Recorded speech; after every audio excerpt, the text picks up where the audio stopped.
Mr. Chairman, esteemed members of the Parliamentary Assembly of the Council of Europe, ladies and gentlemen. The transition from years of confinement in a maximum security prison to being here before the representatives of 46 nations and 700 million people is a profound and a surreal shift. The experience of isolation for years in a small cell is difficult to convey. It strips away one's sense of self, leaving only the raw essence of existence.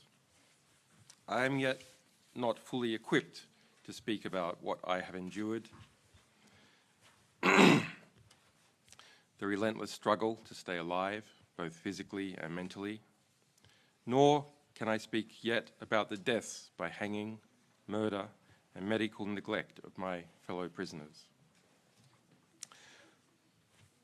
I apologize in advance if my words falter or if my presentation lacks the polish you might expect from such a distinguished forum. Isolation has taken its toll,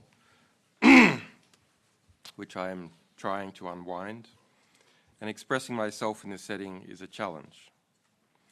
However, the gravity of this occasion and the weight of the issues at hand compel me to set aside my reservations and speak to you directly.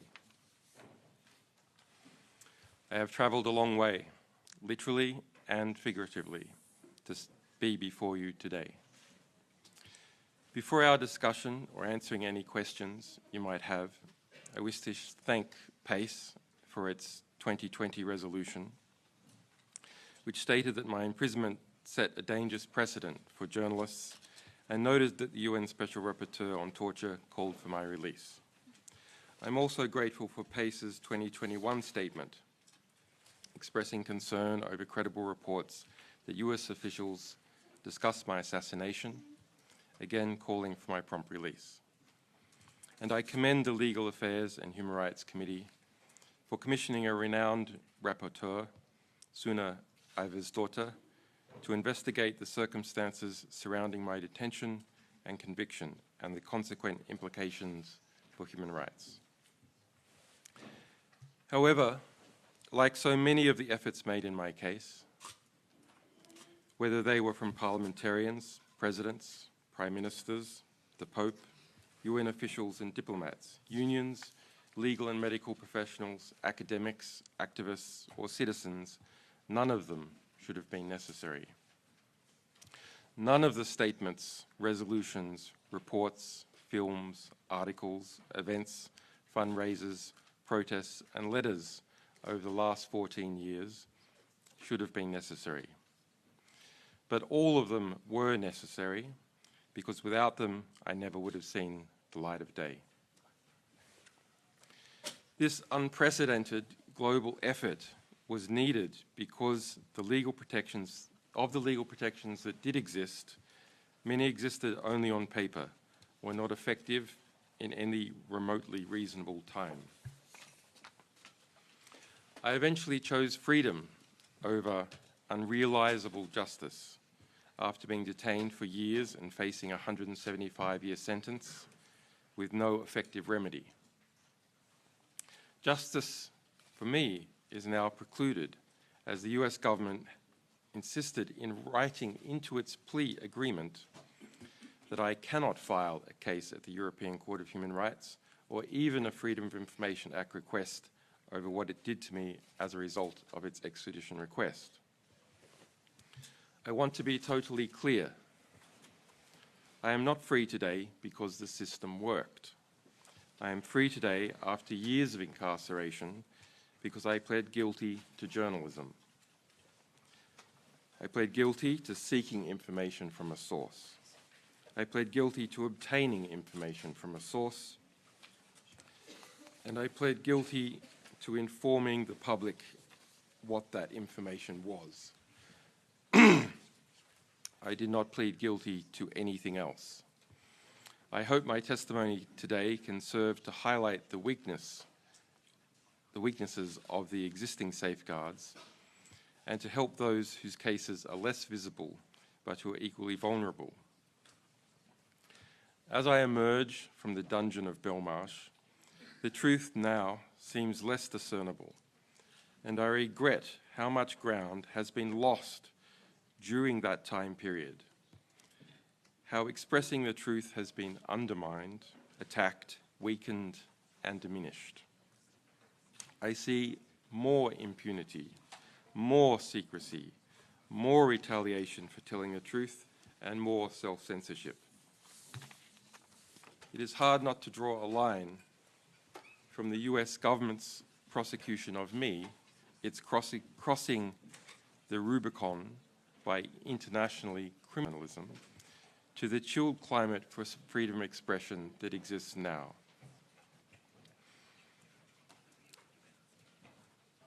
When I founded WikiLeaks, it was driven by a simple dream: to educate people about how the world works so that, through understanding, we might bring about something better. Having a map of where we are lets us understand where we might go. Knowledge empowers us to hold power to account and to demand justice where there is none. We obtained and published truths about tens of thousands of hidden casualties of war and other unseen horrors, about programs of assassination, rendition, torture, and mass surveillance. We revealed not just when and where these things happened, but frequently the policies, the agreements, and the structures behind them. When we published Collateral Murder, the infamous gun camera footage of a US Apache helicopter crew eagerly blowing to pieces Iraqi journalists and their rescuers, the visual reality of modern warfare shocked the world. But we also used interest in this video to direct people to the classified policies for when the US military could deploy lethal force in Iraq, how many civilians could be killed before gaining higher approval. In fact, 40 years of my potential 175-year sentence was for obtaining and releasing those policies.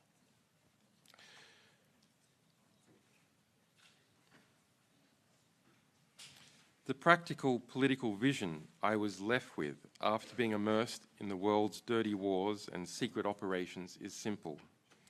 Let us stop gagging, torturing, and killing each other for a change. Get these fundamentals right, and other political, economic, and scientific processes will have space to take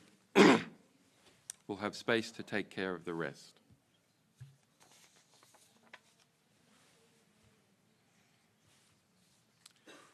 WikiLeaks' work was deeply rooted in the principles that this assembly stands for. Our journalism elevated freedom of information and the public's right to know. It found its natural operational home in Europe. I lived in Paris, and we had formal corporate registrations in France and in Iceland. Our journalistic and technical staff was spread throughout Europe.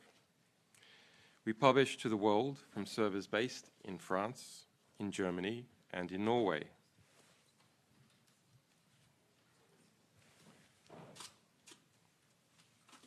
But 14 years ago, the United States military arrested one of our alleged whistleblowers, Private First Class Manning, a US intelligence analyst based in Iraq. The US government concurrently launched an investigation against me and my colleagues. The US government illicitly sent planes of agents to Iceland, paid bribes to an informer to steal our legal and journalistic work product, and without formal process, pressured banks and financial services to block our subscriptions and to freeze our accounts. The UK government took part in some of this retribution. It admitted at the European Court of Human Rights that it had unlawfully spied on my UK lawyers during this time.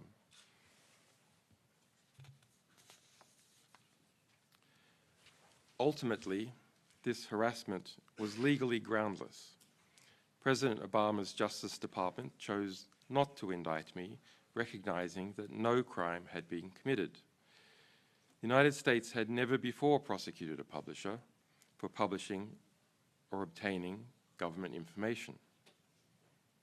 To do so would require a radical and ominous reinterpretation of the US Constitution. In January 2017, Obama also commuted the sentence of Manning, who had been convicted of being one of my sources. However, in February 2017, the landscape changed dramatically. President Trump had been elected. He appointed two wolves in MAGA hats, Mike Pompeo, a Kansas congressman and former arms industry executive, as CIA director, and William Barr, a former CIA officer, as US Attorney General. By March 2017, WikiLeaks had exposed the CIA's infiltration of French political parties, its spying on French and German leaders, its spying on the European Central Bank, European economics ministries, and its standing orders to spy on French industry as a whole. We revealed the CIA's vast production of malware and viruses, its subversion of supply chains, its subversion of antivirus software, cars, smart TVs, and iPhones. CIA Director Pompeo launched a campaign of retribution. It is now a matter of public record that under Pompeo's explicit direction, the CIA drew up plans to kidnap and to assassinate me within the Ecuadorian embassy in London, and authorized going after my European colleagues, subjecting us to theft, hacking attacks, and the planting of false information. My wife and my infant son were also targeted. A CIA asset was permanently assigned to track my wife, and instructions were given to obtain DNA from my 6-month-old son's nappy. This is the testimony of more than 30 current and former US intelligence officials speaking to the US press, which has been additionally corroborated by records seized in a prosecution brought against some of the CIA agents involved. The CIA's targeting of myself, my family, and my associates through aggressive extrajudicial and extraterritorial means provides a rare insight into how powerful intelligence organizations engage in transnational repression. Such repressions are not unique. What is unique is that we know so much about this one due to numerous whistleblowers and to judicial investigations in Spain.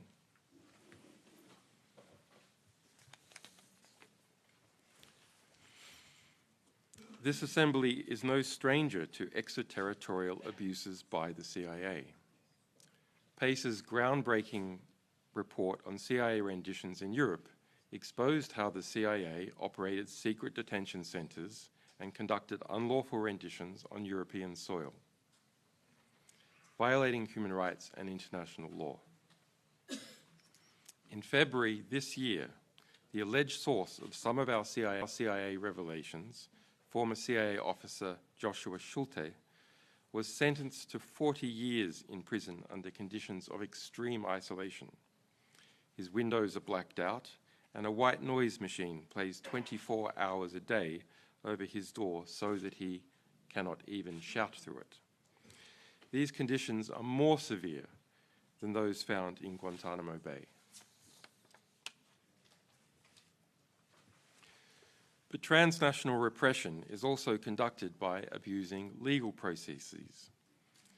The lack of effective safeguards against this means that Europe is vulnerable to having its mutual legal assistance and extradition treaties hijacked by foreign powers to go after dissenting voices in Europe. In Michael Pompeo's memoirs, which I read in my prison cell, the former CIA director bragged about how he pressured the US Attorney General to bring an extradition case against me in response to our publications about the CIA.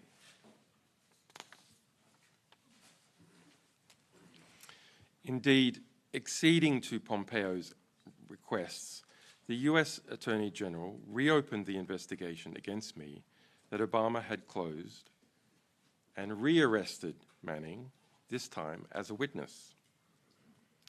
Manning was held in a prison for over a year, fined $1,000 a day in a formal attempt to coerce her into providing secret testimony against me. She ended up attempting to take her own life.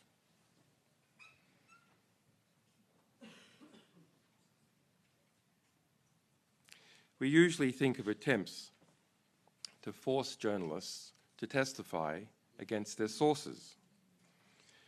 But Manning was now a source being forced to testify against their journalist. By December 2017, CIA Director Pompeo had got his way, and the US government issued a warrant to the UK for my extradition.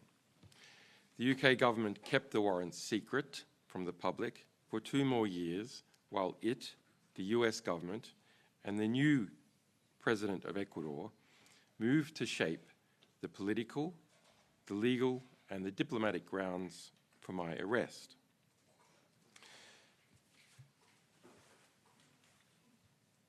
When powerful nations feel entitled to target individuals beyond their borders, those individuals do not stand a chance unless there are strong safeguards in place and a state willing to enforce them.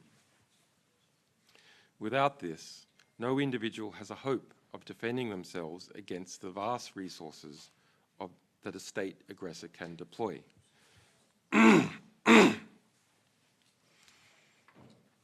If the situation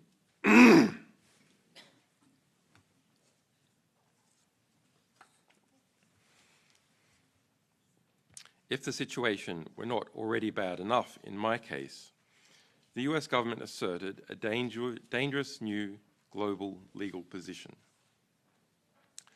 Only US citizens have free speech rights.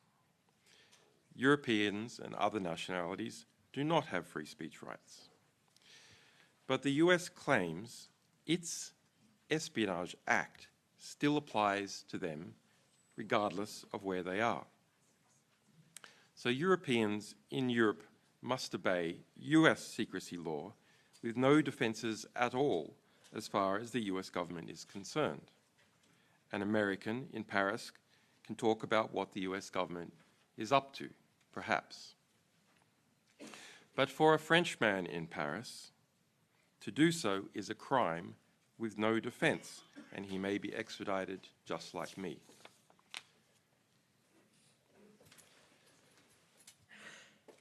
Now that one foreign government has formally asserted that Europeans have no free speech rights, a dangerous precedent has been set. Other powerful states will inevitably follow suit. The war in Ukraine has already seen the criminalization of journalists in Russia. But based on the precedent set in my extradition, there is nothing to stop Russia, or indeed any other state, from targeting European journalists, publishers, or even social media users by claiming that their domestic secrecy laws have been violated.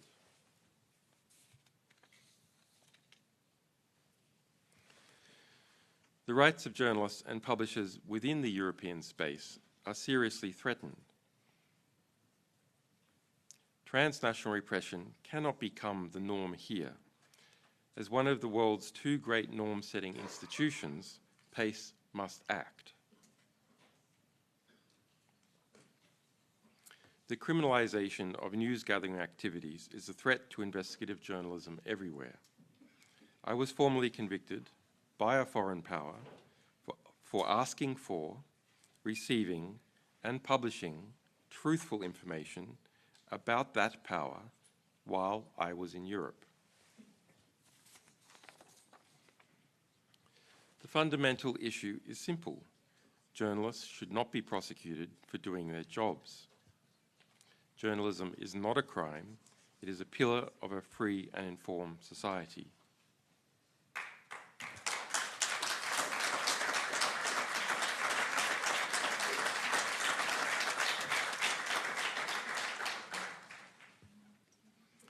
Mr. Chairman, distinguished delegates, if Europe is to have a future where the freedom to speak and the freedom to publish the truth are not privileges enjoyed by a few, but rights guaranteed to all, then it must act so that what has happened in my case never happens to anyone else.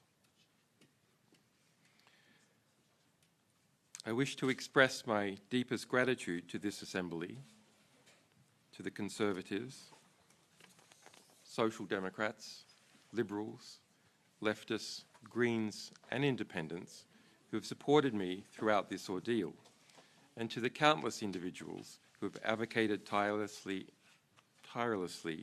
for my release. It is heartening to know that in a world often divided by ideology and interests, there remains a shared commitment to the protection of essential human liberties. Freedom of expression and all that flows from it is at a dark crossroad. I fear that unless institutions like PACE wake up to the gravity of the situation, it will be too late. Let us all commit to doing our part to ensure that the light of freedom never dims, that the pursuit of truth will live on, and that the voices of the many are not silenced by the interests of the few.